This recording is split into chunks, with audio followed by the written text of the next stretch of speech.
다니엘서 3장 13절로 18절까지의 말씀입니다. 느부갓네살 왕이 노하고 분하여 사드락과 메삭과 아벳느고를 끌고 오라 명함에 드디어 그 사람들을 왕의 앞으로 끌어온지라. 느부갓네살이 그들에게 물어 가로되 사드락 메삭 아벳느고야, 너희가 내 신을 섬기지 아니하며 내가 세운 금신상에게 절하지 아니하니 심짓 그리하였느냐. 이제라도 너희가 예비하였다가 언제든지 나팔과 피리와 수금과 사면금과 양금과 생황과 및 모든 악기 소리를 듣거든 내가 만든 신상 앞에 엎드려 절하면 좋거니와 너희가 만일 절하지 아니하면 즉시 너희를 극렬히 타는 불무 가운데 던져 넣을 것이니 능히 너희를 내 손에서 건져낼 신이 어떤 신이겠느냐. 사드락과 메삭과 아벳느고가 왕에게 대답하여 가로되 느부갓네살이여, 우리가 이 일에 대하여 왕에게 대답할 필요가 없나이다. 만일 그럴 것이면 왕이여, 우리가 섬기는 우리 하나님이 우리를 극렬히 타는 불무 가운데에서 능히 건져내시겠고 왕의 손에서도 건져내시리이다.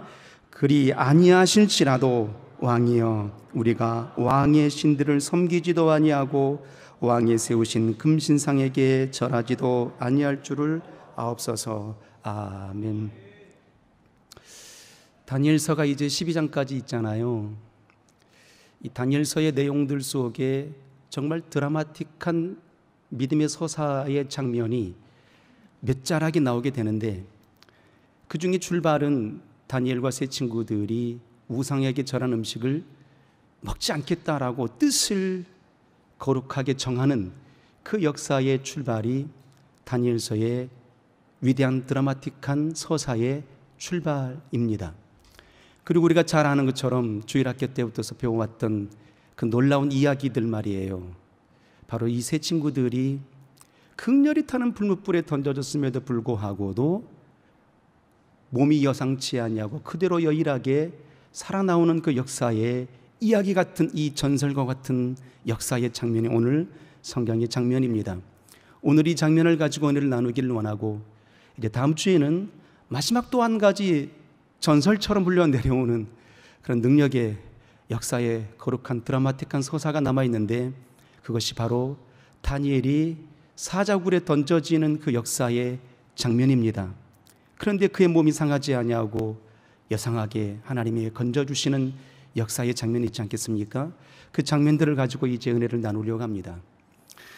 오늘 이 장면들 속에서 우리가 보고자 원하는 것은, 우리의 믿음은, 우리가 구하여 간구하는 역사의 제목들은, 기도의 제목들은 어떤 내용이 되어야 될까 하는 것인데, 우리의 믿음은 어떻게 세워져야 되는가를 완전하게 곱씹고 있는 장면이기도 합니다.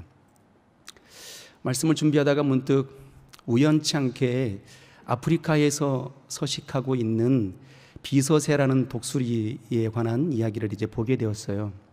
독수리예요. 보통 이제 독수리들이 검은색 독수리잖아요. 이 독수리는 이름처럼 비서새, 그러니까 이 머리를 보니까 깃이 마치 이렇게 펜처럼 이렇게 주르르 있어요. 그래서 그 펜처럼 있어서 비서새라고 이름을 지게 됐는데요. 워낙 이제 그 다른 검은 독수리와는 달리 예뻐요. 흰색도 있고 회색빛도 있고 또 불긋불긋한 빛도 있고 말이에요. 근데 예쁜데 맹금류잖아요. 그래서 뱀을 하도 잘 잡아먹어서 뱀잡이 수리새라는 또 별명도 있어요. 이 새가 예쁘기는 하는데 독수리인지라 다리가 독수리 중에 제일 긴 독수리래요. 1m 한 30cm 정도? 크면 1m 한 50cm 정도. 그러니까 거의 뭐 초등학생 정도 되는 그런 키죠. 날개를 펼치게 되면 한 2m 정도 된다는 거예요. 그 얼마나 대단한 새입니까? 근데 그 새가 말이죠, 뱀잡이 수리새라는 그런 별명이 붙어 있는 것처럼 다리가 길어서인지 보통 독수리들은 하늘 높이 날아서 먹잇감을 보고 슉 날아와서 채가잖아요. 그런데 이 새는 다리가 긴 나머지 하늘 위에서 이렇게 자기의 먹잇감을 발견하는 것이 아니라 걸어다니면서 뱀을 찾아요. 설추리를 찾는다 이 말이에요. 그래서 별명이 그렇게 붙은 것 같아요. 근데 이제 키 큰 동물이기도 하겠지만 나를 수 있는 동물이지 않겠어요? 그런데 이 뱀잡이의 이 수리새가 열심히 뱀을 잡다가 들짐승들을 만나지 않겠어요? 사자나 큰 이제 들짐승들을 만나게 되면 도망쳐야 되는데 갑작스럽게 그렇게 위경이 닥치게 되면 이 수리새가 내가 날 수 있다라는 걸 까먹는답니다. 그래서 열심히 달려간다는 거예요. 날짐승이 뛰어봐야 뭐 하겠어요? 그래서 이제 들짐승에게 잡힌다라는 그런 이야기를 오늘 읽게 되었어요.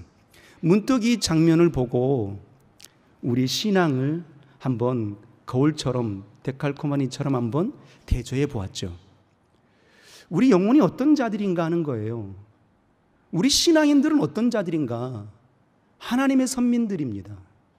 하나님의 자녀들입니다.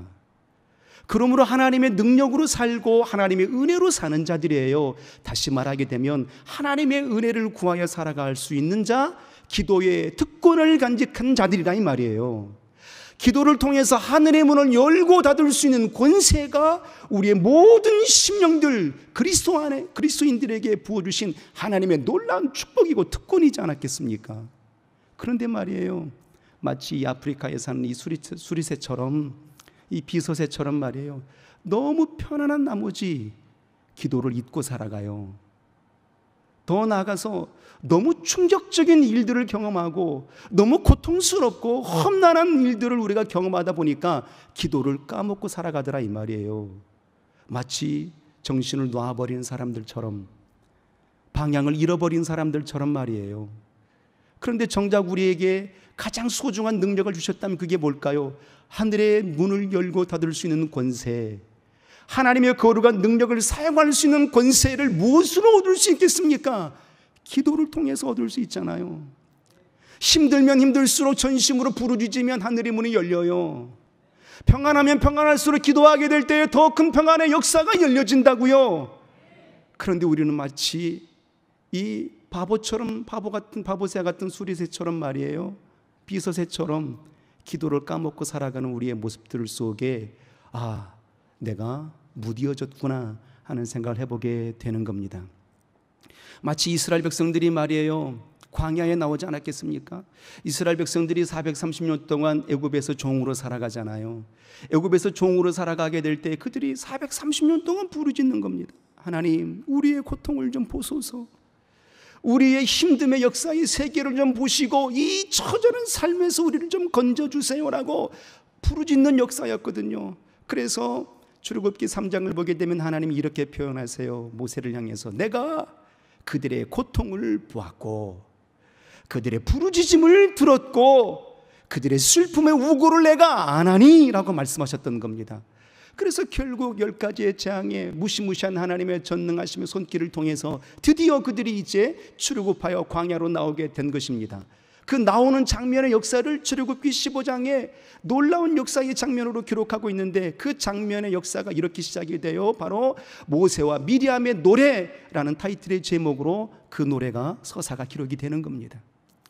춤추며 뛰놀며 두 손을 높이 들고 우리를 구원하여 주신 영광의 하늘의 하나님을 향하여서 감사와 존귀와 영광의 찬송을 돌리는 겁니다. 이게 바로 이스라엘 민족의 구원받은 믿음의 모습들이었어요. 그런데 그들의 믿음의 중심의 세계가 어느 것이 진실의 믿음이었는지, 어떤 수준의 믿음이었는지에 관하여서 낱낱이 드러나는 장면이 나오게 되는데, 그들의 믿음이 말이에요, 하나님의 구원하여 이루셨을 때는 하나님 영광의 찬송을 받으소서라고 두 손을 높이 들고 춤추며 하나님께 경배를 돌렸지만, 그것이 진짜의 믿음인 줄 알았지만, 그들이 갖고 있는 그 믿음이 진실로 중심의 믿음인 줄 알았는데 말이에요, 그들의 광야 가운데 나와서 홍해바다 앞에 맞닥뜨렸을 때에 그들의 믿음의 현주소가 그대로 고스란히 드러나더라 이 말이에요.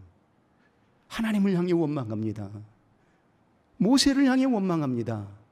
우리가 죽을 곳이 없어서 이 홍해바다에 빠져 죽게 하려고, 장사 지내게 하려고 우리를 건져내었는가라고 하나님을 원망해요. 모세를 원망한다고요. 광야 속에서 고기 먹을 수 있었겠습니까? 고기를 달라고 아우성쳐요. 먹지 못한 고기 때문에 우리의 정력이 희박해졌으니, 쇠약해졌으니 고기를 달라라고 아우성쳐요. 광야에 물이 많았겠습니까? 목이 말라 애통하는 그 가운데 또 하나님을 원망해요. 물을 달라라고 원망해요. 차라리 애굽으로 돌아가는 게 낫겠다라고 말하는 겁니다. 어떤 믿음의 수준입니까? 그들의 믿음의 중심의 세계는 말이에요, 당신 하나님을 섬기고 하나님께 영광의 찬송을 돌렸던 그 역사의 현주소를 어둠과 유경 속에, 그들의 고통 속에 놓여있는 그 현실 속에 그들의 현주소의 믿음이 드러나게 보이는데 어떤 믿음인 겁니까? 하나님을 섬기고 하나님의 선민이라고 자신하였던 그들의 믿음의 수준의 역사는 말이에요, 어떤 믿음이었느냐 이 말이에요. 마치 하나님을 내 조건 속에 가둬둬 버린 그런 믿음의 수준들이었던 겁니다. 내 조건을 충족시켜 주시는 분이 하나님이셔. 그러므로 애굽에서 우리를 구원하여 주셨은 그때에는 내 욕구를 충족시켜 주셨고 내 조건이 응답되었으니 하나님께 영광을 돌렸지만, 그러나 내 조건이 충족되지 아니하였던 광야의 현실 속에서는 말이에요, 하나님도 필요치 않아. 하나님도 버리는 거예요. 모세도 등지는 거예요. 당신들의 믿음이 역사의 현주사가 어느 것인지를 깨닫지 못하는 거예요. 마치 아프리카에 사는 그 비서새처럼 말이에요, 내가 날개를 가진 존재인지를 잊어버리고 살아가는 그 모습의 현주소다 이 말입니다. 무엇 때문입니까? 이스라엘이 간직했던 믿음의 수준은 당신의 조건 속에 하나님을 가둬버렸다 이 말이에요. 내 욕구에 하나님의 범주를 가둬버린 거예요. 내 욕구와 내 정욕의 산물로서 하나님을 가둬둬버린 거라 이 말입니다. 그러하기 때문에 내 조건이 맞고 내 욕구가 충족이 되면 기쁨으로 감사의 영광을 돌리지만, 내 조건에 맞지 아니하게 될 때에는 하나님도 등지더라 하는 겁니다. 이 시대의 현주소의 우리 그리스도인들의 모습도 봅니다. 교회 속에서 교회의 방향이 내 조건과 맞지 아니하게 되면 교회도 쉽게 등집니다. 메시지가 내 마음에 내 조건이 맞지 않으면 쉽게 채널 돌립니다. 유튜브 보죠. 물론 틀렸다라고 말할 수 없습니다. 그런데 우리가 설교가 내 조건에 맞는 설교여야 되느냐? 주신 말씀이 내 조건에 맞는 설교여야 되고 말씀이어야 되느냐? 찬양이 내 조건에 맞는 찬양이어야 되느냐 하는 거예요. 우린 믿음의 현주소를 놓치면 안 된다라는 겁니다. 진실로 우리의 믿음이 어느 수준이고 정말 하나님이 인정하시는 믿음인가는 말이죠, 이렇게 다 같이 예배 속에 앉아 있을 때에는 발견되지 않는 거죠. 어느 때에 진정한 우리의 믿음의 현주소가 드러나고 발견이 될까요? 생각해 보십시오. 망망대해를 항해하는 항해사들이 말이죠, 선장들이 어느 때 저분이 저 선장이 실력 있는 선장인가가 구별이 될까요? 평탄하고 파도치지 않는 잔잔한 바다 가운데에서는 말이죠, 어느 선장이 능력 있는 선장인지를 구별할 수가 없지요. 어느 때에 능력 있는 선장이라고 구별이 될 수 있을까요? 거친 비바람이 몰아칠 때, 폭우가 몰아치는 그때에 진정한 선장의 능력이 발현되는 것 아니겠습니까? 그때 유능한 선장은 말이죠, 그 파도를 피해서 다시 항구로 향하여 돌아오는 거예요. 그게 바로 유능한 선장의 모습이죠. 신앙인들도 마찬가지 아니겠습니까? 우리의 믿음이 말이죠, 순적하고 평안할 때는 모두가 다 열심을 내는 것 같고 모두가 다 하나님께 감사의 영광을 돌리는 것 같습니다. 그런데 진실로 문제와 위기와 유경 속에서 그때의 우리의 믿음의 현주소가 고스란히 드러나는 거예요. 힘들지 아니하는 자들이 없고 어렵지 않는 자들이 없습니다. 신앙의 모습이라는 게 다 그러하니까요. 왜 우리의 신앙의 역사 가운데 열심을 내고 있음에도 불구하고도 왜 우리에게는 고난과 고통이 다가올까? 우리 많이 고민했지 않았겠습니까? 그런데 단순하게 생각하면 이런 겁니다. 과일나무 어릴 때 말이죠, 우리 어릴 때 추억해 보게 되면 우리 수박서리, 참외서리 많이 했잖아요. 예전에는 용납이 됐지만 지금 용납이 안 됐지만, 한 6월 달쯤 이제 5월 말쯤 되게 되면 살구가 이렇게 노랗게 익습니다. 6월쯤 되면 뒷동산에 가면 살구나무가 있었는데요, 아이들이 돌멩이 하나씩 들고 와요. 그래서 열심히 돌팔매질 합니다. 왜 그럴까요? 그 살구나무 열매가 맺혀 있으니까 말이에요. 살구나무는 생각할 거예요. 왜 나는 이렇게 힘들까? 내가 좋은 열매 맺었는데, 당신들을 기쁘게 할 수 있는 맛있는 열매를 맺었는데 왜 나에게 돌팔매질하는 거야라고 묻겠죠. 바로 그런 것 아니겠습니까? 일하는 자들에게 핍박이 있는 거죠. 모르겠습니다. 찬양 인도하시는 분들은 잘 아실 거예요. 모르는 찬양 부르면 대본에 피드백이 돌아옵니다. 왜 이런 찬양 부르시냐고. 차라리 찬양을 안 부르면 욕 안 먹죠. 찬양을 열심으로 준비하고 기도하고 부르니까 욕 먹어요. 주의 일이라는 게 그런 겁니다. 믿음이라는 게 바로 그런 거예요. 일하지 않는 자 욕 안 먹습니다. 열심을 내기 때문에 욕을 먹고 열심을 내기 때문에 하나님께 칭찬도 받고 하는 것 아니겠습니까? 바로 그런 거죠. 우리의 신앙은 바로 그렇다 이 말입니다. 하나님께서 우리의 영혼의 역사들 속에 우리가 간직한 믿음은 어떤 믿음이 되느냐, 이스라엘 민족들처럼 내 조건 속에 하나님을 가둬버리는 것이 아니라, 내 욕구 속에 하나님을 가둬둬버리는 것이 아니라, 하나님의 전능하심의 역사를 완전히 드러내 보일 수 있는 아름다운 신앙이 되기를 주 이름으로 소원합니다. 이것이 하나님 우리에게 기대하시는 믿음의 역사다 이 말이에요. 그래서 우리의 믿음은 그리하지 아니하실지라도의 믿음이 되어야 되는 겁니다. 내 조건 속에 하나님을 가둬두는 것이 아니라 내 조건에 부합하지 아니한다 할지라도 하나님은 나의 하나님이십니다. 하나님은 나의 구주이십니다. 하나님은 우리의 전능자이십니다 라고 나타내 보일 수 있는, 이것이 진실로 하나님이 기뻐하시는 신앙이다 이 말이에요. 우리가 신약의 위대한 사도들을 봅니다. 그 중에 제가 사도 바울의 역사의 내력들을 보고 무척 감동이 되는 장면을 보게 되는데 말이에요. 고린도후서 12장을 보게 되면 사도 바울이 환상 가운데 셋째 하늘에 올라가는 그 역사의 내력을 간증합니다. 그 역사의 셋째 하늘에 내가 올라가 보게 되니 라고 시작을 하면서 말이죠, 그 간증을 되뇌이더니 이후에 간증을 되뇌이고 난 이후에 이렇게 말하게 됩니다. 내가 사단의 가시가 있다. 내 육체에 가시가 있다. 그러니까 이 사도 바울이 말이죠, 육체의 가시라고 말하는, 사단의 가시라고 말하는 것은 육체에 질구가 있었던 거예요. 눈에 심각한 안질이 있었다 이 말이에요. 고통 속에 있었던 겁니다. 사도 바울이 어떤 자입니까? 신약성경 28권 중에 13권의 성경을 쓴 사람이에요. 죽은 자를 살려낸 자예요. 손수건만 얹어도 귀신이 떠나가요. 병든 자들이 일어난 능력의 권세의 사도였다 이 말이에요. 그런데 남들의 병은 고쳐주고 진리의 복음은 증거하고 복음의 진수를 선언하는 그 심령이었다 할지라도 당신의 몸에는 안질이 있어요. 사단의 가시가 있다고요. 육체의 괴로움이 있었다고요. 그래서 그의 괴로움이 벗어나고자 원해서 전심으로 내가 하나님께 3번을 구했다. 숫자 3번을 말하는 게 아니에요. 낫기까지 그렇게 전심으로 부르짖었다는 얘기입니다. 그런데 그에게 응답이 왔습니까? 안 왔습니까? 하나님 이렇게 말씀하십니다. 내 은혜가 내게 족하도다. 그래서 사도 바울은 그의 안질이 낫지는 않았다고요. 이 장면을 통해서 우리는 이렇게 생각합니다. 아, 사도 바울은 응답받지 못했다라고 생각한다 이 말입니다. 그런데 이 사건 속에서 우리는 사도 바울의 놀라운 감동스러운 믿음을 배우게 되는 거예요. 사도 바울의 믿음의 세계는 어떤 거였을까요? 우리가 객관적인 눈으로, 직관적인 눈으로 볼 때에는 사도 바울은 응답받지 못했어. 그가 전심으로 부르짖었고 남들의 병은 고쳤지만 당신의 병은 고치지 못했어 라고 우리는 그렇게 생각한다 이 말이에요. 하나님 응답을 거절하셨어 라고 생각한다 이 말이에요. 그런데 사도 바울의 믿음은 이런 거였습니다. 사도 바울이 고백하기를 말이에요. 내가 많은 계시를 하나님께 받았으므로 이 병까지 낫게 되면 내가 너무 자고해질 것 같아서 하나님이 나에게 겸손의 축복으로 응답하셨도다 라고 말하고 있는 겁니다. 얼마나 감동스럽습니까?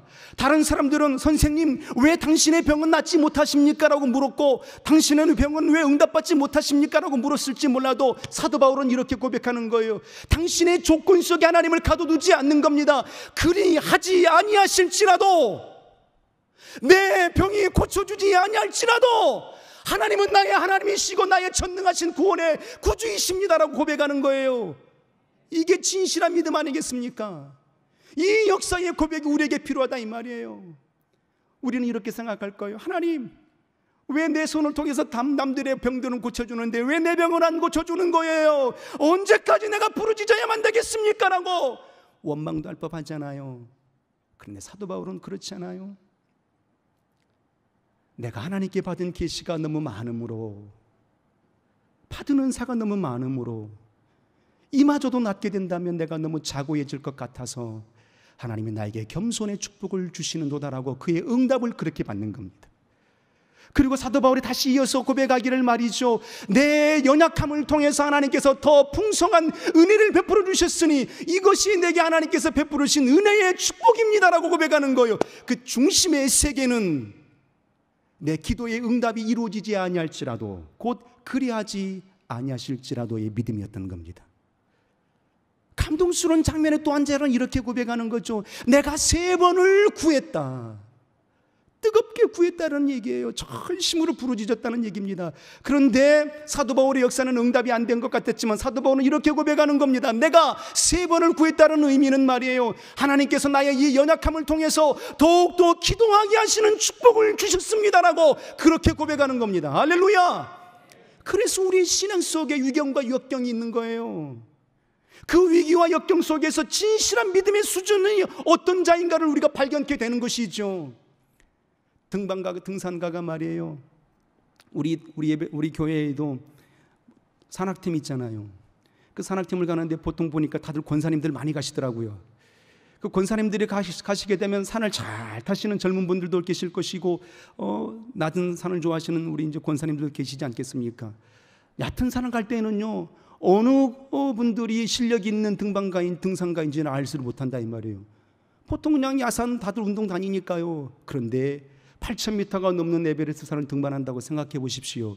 그때야말로 진정한 전문가의 산악인이 나오지 않겠습니까? 이 위기 속에, 이 역경 속에 우리의 믿음은 어떠한 믿음이어야 되겠는가 하는 거예요. 그리하지 아니할지라도의 믿음의 역사를 간직하기를 주님의 이름으로 소원합니다. 하나님은 말이에요, 도깨비방망이가 아니에요. 내가 기도하면 금 나와라 뚝딱 하면 열려지고 은 나와라 뚝딱 하면 구하면 하나님이 다 주시는 그런 분이 아니시라고요. 내 조건 속에 하나님을 가둘 수 없는 분이라고요. 그래서 하나님은 말이죠, 내가 이것을 원한다 할지라도 새롭게 응답으로 펼쳐주시거든요. 그래서 그 역사를 사도 바울은 깨달았던 겁니다. 내가 원하는 기도 응답은 이거였지만 말이죠, 새로운 방향으로 열어준 그 역사를 믿음의 눈으로 본 거예요. 그래서 하나님은 그런 분이시죠. 내 조건과 내 욕구 속에 가둬둘 수 없는 분 말이에요. 오늘 본문의 장면이 그런 장면이잖아요. 다니엘의 3 친구들이 이 사건의 배경은 바로 그렇습니다. 어느 날 느부갓네살 왕이 말이죠, 큰 우상을 만들어내요. 신상을 만들어내요. 그 높이가 27m, 그러니까 오늘날로 말하게 되면 12층짜리 금신상을 만들어냅니다. 그 크기에 압도당하지 않겠습니까? 당신의 권위를 나타내, 느부갓네살의 권위를 나타내 보이는 거예요. 내가 이와 같은 능력이 신이다라고 그렇게 표현하는 겁니다. 그래서 느부갓네살 왕이 조서를 내요. 모든 사람들 다 불러놓고 그 신상 앞에 불러놓고 이렇게 천명합니다. 내가 수금과 악기를 다루게 될 때에, 이 악기가 연주가 될 때에 모든 자들은 다 이 신상 앞에 절하라 라고 말한다 이 말이에요. 그렇지 아니하게 되면 극렬히 타는 불목불에 다 집어 던져버릴 거야 라고 엄포를 내리게 되는 겁니다.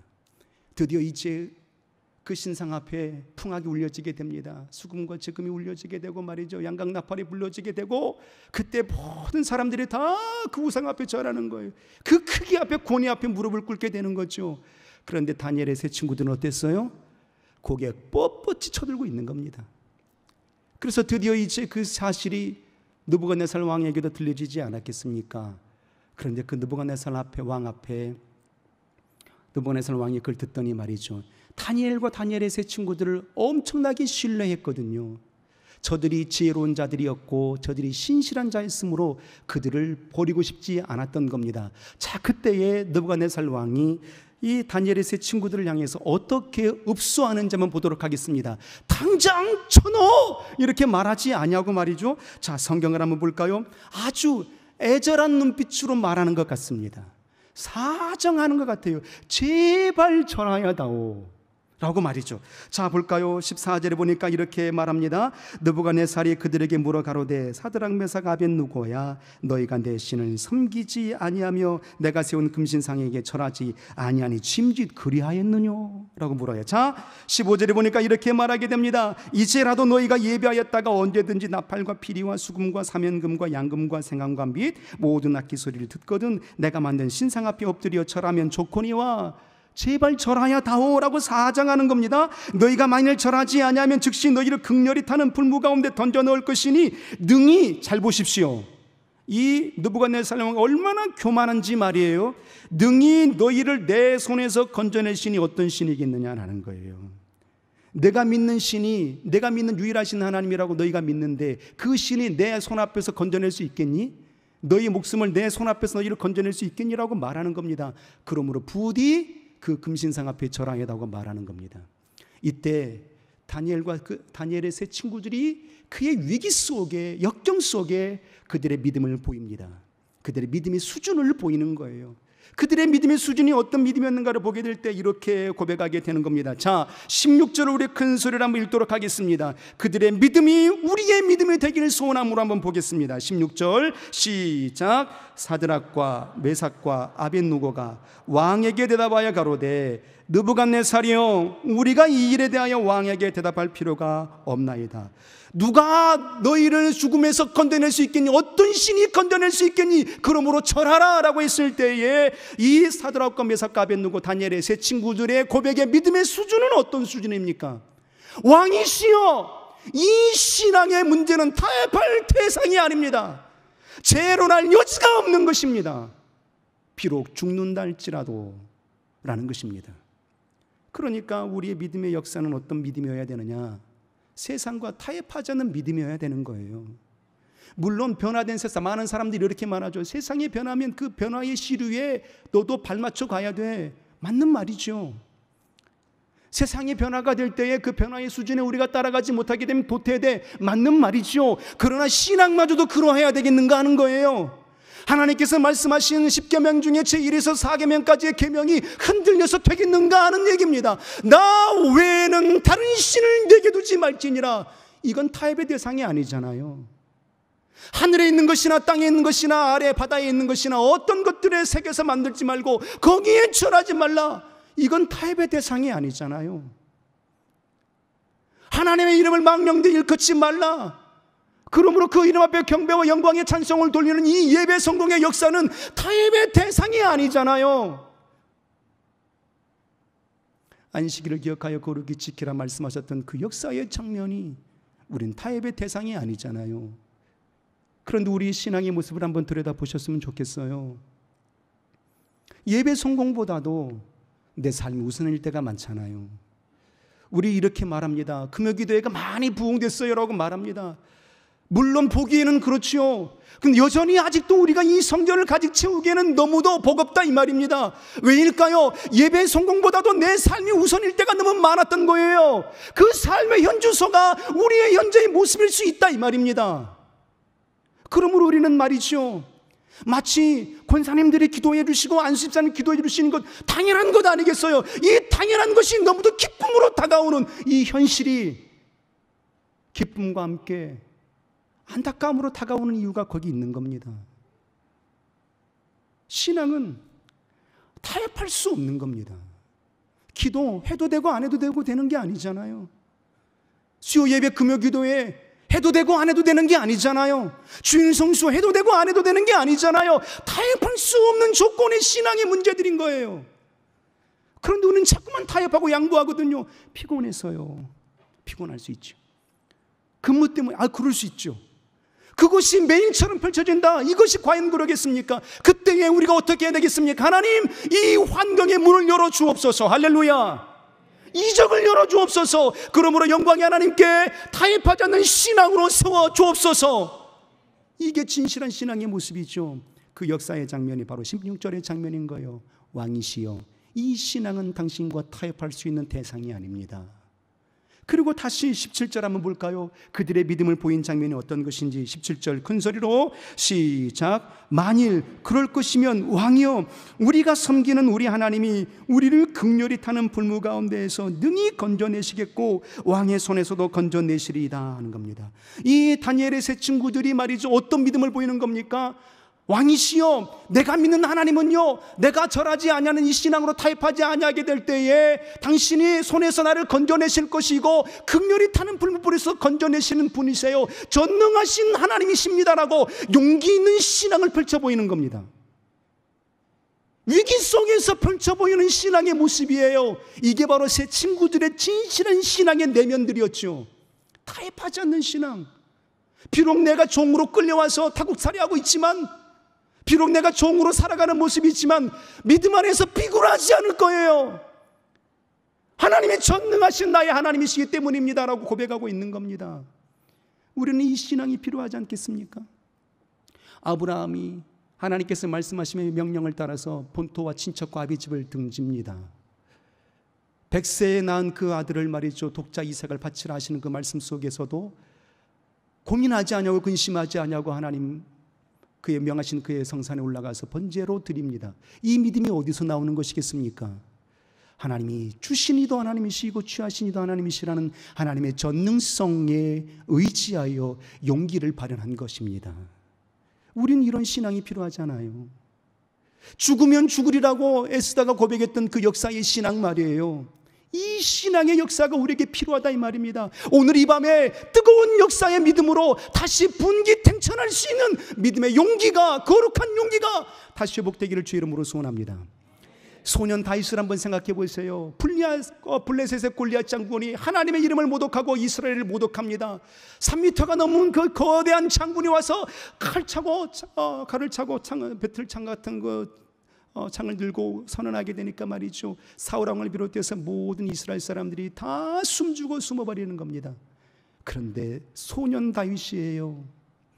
그 모습을 참을 수가 없었죠. 그래서 선언하는 겁니다. 너는 칼과 단창으로 내게 나오지만 나는 만군의 여호와 이름으로 내게 나아가노라. 사울왕이 말립니다. 내가 가겠어야 할 때 말립니다. 그때 다윗의 고백이 이렇습니다. 내가 양을 칠 때에 사자의 발톱에서 내가 새끼를 건져내왔고, 봄의 발톱에서 새끼를 건져내왔고, 하나님이 그때 나를 건져내셨으니 저 골리앗 사람이라 할지라 저 골리앗 앞에서 하나님이 나를 건져내시 않겠습니까? 라고 하나님의 전능성을 믿는 거예요. 이 역사의 믿음 속에 거룩한 믿음의 동기가 발현되었던 겁니다. 자, 그런데 우리가 중심으로 여겨야 될 가장 큰 핵심은 오늘 18절입니다.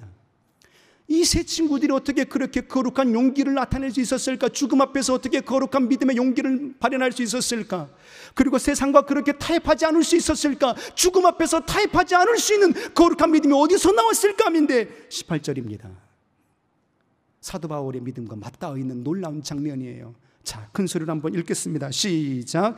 그리 하지 아니하실지라도 왕이여, 우리가 왕의 신들을 섬기지도 아니하고 왕이 세우신 금신상에게 절하지도 아니할 줄을 아옵소서.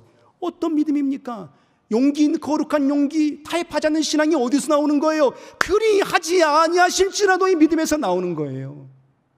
우리는 기도합니다. 하나님, 내 병을 고쳐주세요. 내 가정의 문제 해결해 주세요. 내 가정의 문제, 내 사업의 문제, 물질의 문제 좀 제발 좀 열어주세요 라고 당신의 조건을 따라서 하나님께 구한다 이 말이에요. 그런데 하나님 응답이 더디거든요. 어느 누가 말이죠, 하나님 그리하지 아니하실지라도 나는 하나님께 영광을 돌립니다라고 기쁨으로 두 손 높이 들고 찬송하는 이가 어디 있느냐 이 말이에요. 우리 다시 우리의 신앙을 점검해 보았으면 좋겠습니다. 이 밤에 간구할 때 무엇을 놓고 기도의 제목으로 삼아야 되겠습니까? 우리는 오직 은혜로 살아가는 존재들입니다. 하나님의 은혜 없이는 살아갈 수 없는 존재들이라 이 말이에요. 오직 믿음으로 살아가고 간구하여야만 살 수 있는 존재들이라 이 말입니다. 그러므로 그리하지 아니하실지라도 내 영혼은 은혜로 살게 하여 주옵소서. 내 영혼은 그리하지 아니하실지라도 믿음으로 살아가게 하여 주옵소서. 이 믿음의 신앙의 역사가 이 밤에 가득 넘쳐나기를 주의 이름으로 축복합니다. 우리 찬양합니다. 오직 예수뿐이네. 은혜 아니면 살아갈 수 없습니다. 이 찬양의 고백을 부른 후에 전심으로 뜨겁게 기도하겠습니다.